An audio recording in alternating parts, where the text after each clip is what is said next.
जी अस्सलाम वालेकुम। नाजरीन, आपको शायद इल्म हो कि हाल ही में पाकिस्तान ने एक सीक्रेट कम्युनिकेशन डिकोड की, जिससे ये पता चला कि इंडिया एक और फॉल्स फ्लैग का तैयारी कर रहा है। वैसे तो हमेशा जब नाजुक मौका होता है, पाकिस्तान कहीं फंसा हो तो वो इसका फायदा उठाना शुरू की कोशिश करता है। और जो यूजुअली ऐसे ही होता है कि दुश्मन जो है कमजोर लम्हात में इस तरह करना की कोशिश करते हैं कि फर्दर नुकसान पहुंचाया जाए, लेकिन उसको शायद ये नहीं पता, उसका ख्याल था कि पाकिस्तान वेस्टर्न बॉर्डर पे मसरूफ है और वॉर भी चल रही है। तो ऐसे मौके पे अगर ईस्टर्न बॉर्डर को भी गर्म कर दिया जाए, यानी इंडियन साइड से बॉर्डर को गर्म कर दिया जाए, तो पाकिस्तान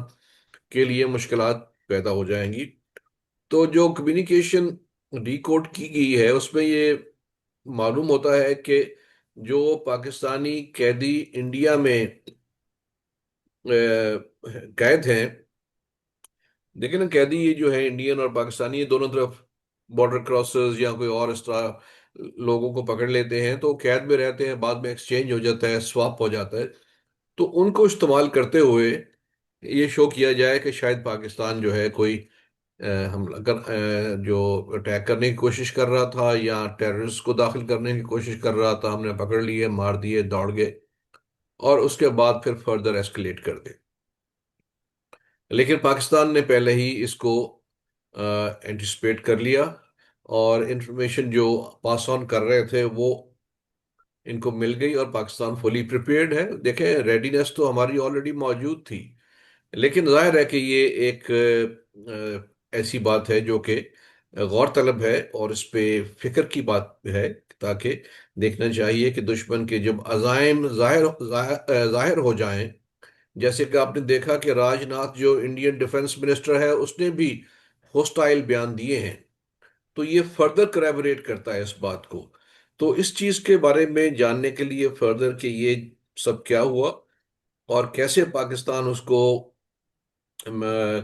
फेस करेगा, कंट्रोल करेगा, काउंटर करेगा, हमारे साथ हैं तारिक लोधी साहब, farmer director general intelligence bureau. हम उनसे ये जानना चाहेंगे कि ये सूरत हाल के बारे में अपने राय का इजहार फरमाएं। शुक्रिया। जनाब अस्सलाम वालेकुम। डॉक्टर साहब, बहुत शुक्रिया, आपने बहुत अहाता, अच्छा उम्दा अहाता किया।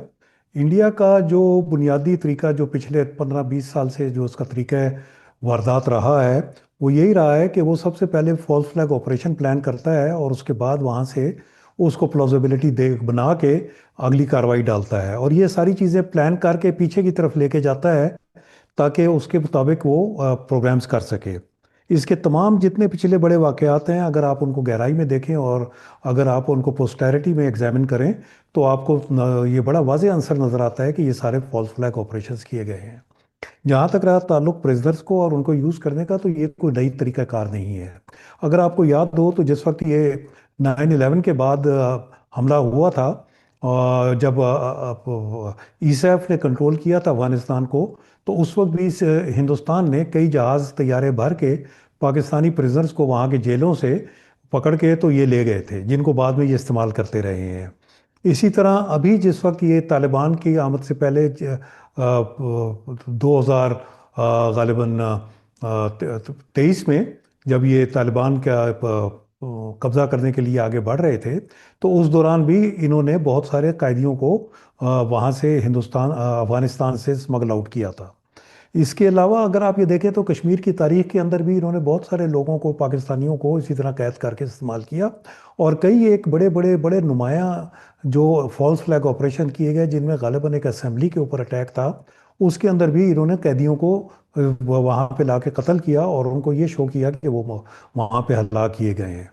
इसी चीज़ को, रविश को सामने रखते हुए अगर आप देखें तो जो इनका इंडिया में जो मुंबई अटैक्स के अंदर हुआ था, उसमें भी इन्होंने वो तमाम चीज़ को अपने तौर के ऊपर उसको रंग दिया और उस एक मामले को मुकम्मल तौर पे पाकिस्तान के ज़िम्मे डाला, हालांकि उसके अंदर बहुत सारे लूज एंड्स मौजूद थे, और वो बड़ी इस चीज़ की तरफ पॉइंट करते हैं कि ये फॉल्स फ्लैग ऑपरेशन था। तो यहाँ तक तो बात हुई फॉल्स फ्लैग ऑपरेशन की। अब दूसरी चीज़ ये आती है कि ये अपना जो अफगानिस्तान या अपना हिंदुस्तान ये क्यों क्यों ऐसा करना चाह रहा है। अगर आपको याद हो तो ये जो पहलगाम का इंसिडेंट हुआ, फॉल्स फ्लैग ऑपरेशन हुआ, उस वक्त से लेके अब तक ये तमाम एक मरबूत कॉन्स्पिरेसी का हिस्सा है, जो कि जाके जिसके ताने बाने जाके इसराइल से और इसराइल के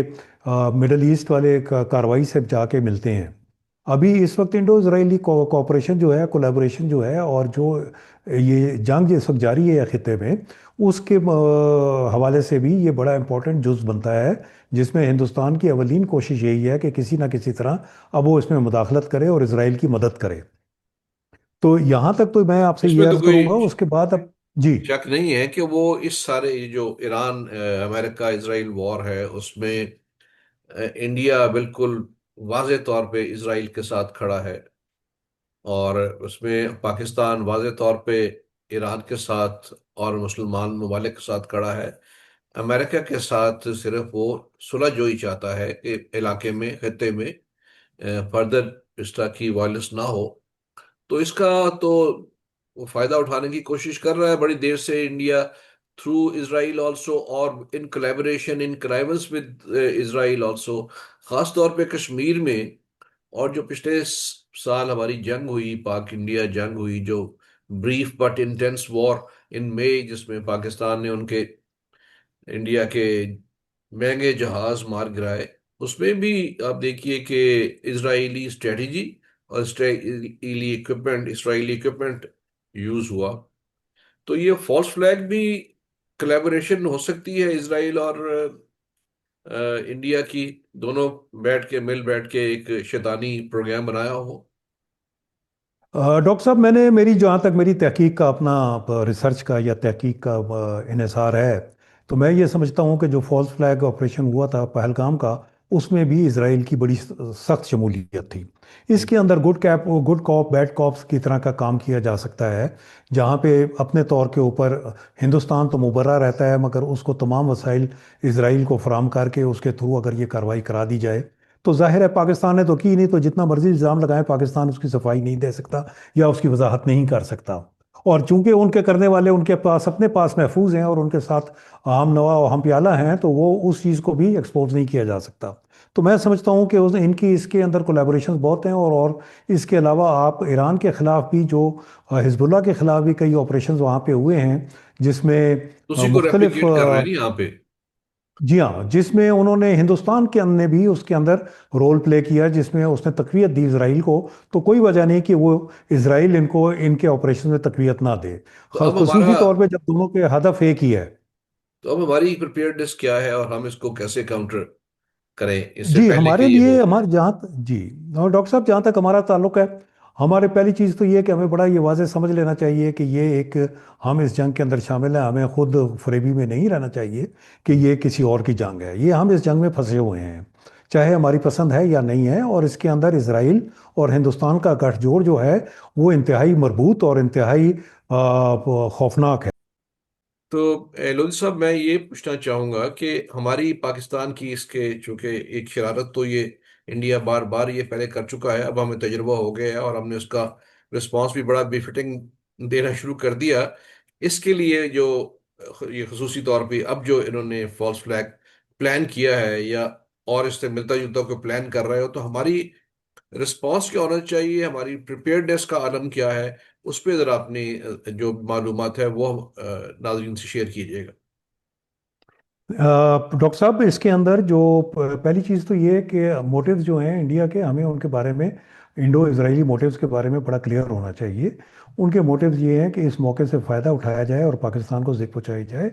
जबकि हिंदुस्तान जो है वो भी अपना स्ट्रेटेजिक स्पेस जो है वो कैप्चर करना चाहता है, जो कि उसने लूज़ कर दिया है। अब जबकि जंग बिल्कुल ये हमारे सरहदों के नज़दीक पहुंची हुई है, तो उसमें वो चाहता है कि किसी ना किसी तरह हमें इसमें उलझाया जाए, ताकि इसी वो शोर व गुआ में वो भी कोई अपनी वारदात डाल दे। आपको जैसे मैं पहले अर्ज कर रहा था कि गुजरात में भी इन्होंने अपना स्टेशन जो है वो बना दिया है, जो कि खावड़ा के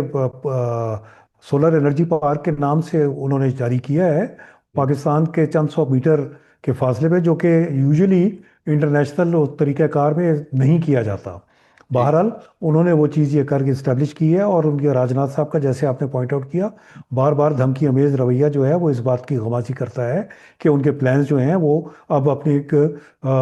हतमी एक फैसले को, नतीजे के करीब पहुंच रहे हैं। अच्छा, पाकिस्तान के लिए जहाँ तक ताल्लुक है, पाकिस्तान ने ऑलरेडी इसके बारे में अपनी जो कोशिशें हैं वो जारी की हुई हैं। एक तो उसने अपना तकरीबन तमाम फौजी यूनिट्स को, इसके जो सिक्योरिटी यूनिट्स हैं उनको आरा किया है तमाम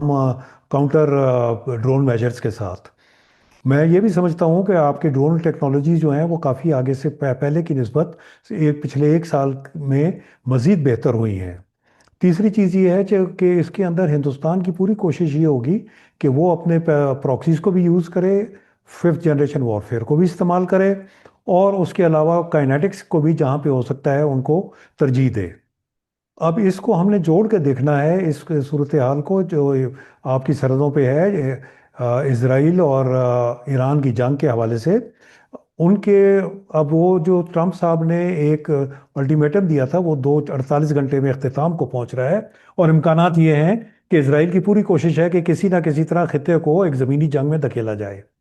अगर ज़मीनी जंग धकेलते हैं तो उसमें सबसे ज़्यादा उनको मौजू एरिया इस वक्त जो हिंदुस्तान की जानिब से भी कोशिश है और इसराइल की भी कोशिश जी है, जी। वो मकरान की सरहद है जो हिंदुस्तान के एरिए में। अब अगर वो सरहद डिस्टेबलाइज होती है, ये भी जहन में रखिए कि गुज़िश्ता चंद हफ्तों के अंदर अंदर उन्होंने वहाँ पे जो जो जो 2 3 वहाँ के पसनी के और पाकिस्तानी सरहद के नज़दीक हिंदुस्तान के जो बेसिस, सॉरी, ईरान के जो एयर बेसिस हैं, उनके ऊपर भी अटैक किया है और उनको नीस्त नाबूद किया है। इसके अलावा हमें ये भी इल्म है कि इस पिछली तमाम जिस वक्त भी यहाँ पे ये इनकी जून में जुलाई में जब पिछले जून में जब इनका जंग हुई थी, मुख्तसर जंग हुई, दुरानिये में कॉन्फ्लिक्ट हुआ था, तो उस दौरान भी आपके जो फितना उल हिंद हैं उन्होंने ये कहा, कोशिश की थी कि किसी ना किसी तरह उनको तवज्जो मबजूल कराएं अमेरिका की और हिंदुस्तान की कि और इसराइल की, कि उनकी खिदमत हाजिर हैं। कोई वजह नहीं कि वो अभी भी वो जेर ज़मीन ये बार हरकत कर रहे हों और हिंदुस्तान की इसमें मुकम्मल तौर पे हिमायत हासिल हो। हिंदुस्तान ये भी चाहता है कि एक जानिब से आपको अफगानिस्तान के उसमें उलझाए, अफगानिस्तान को पैम्पर करे, आपको उलझाए रखे, बातचीत का लारा देते रहें, मगर बातचीत ना करें और उनको मुसल्ला भी करे और उनको आपके खिलाफ लड़ने के लिए तैयार रखे। अभी जहाँ तक हिंदुस्तान का अफगानिस्तान का ताल्लुक है, उसका जो, अगर आप गहराई में देखें तो उनका जो ट्रंप साहब का मुतालबा था कि बगराम को उनके हवाले किया जाए, अगर आप उसको मौजूदा कशीदगी के तनाजुर में देखें तो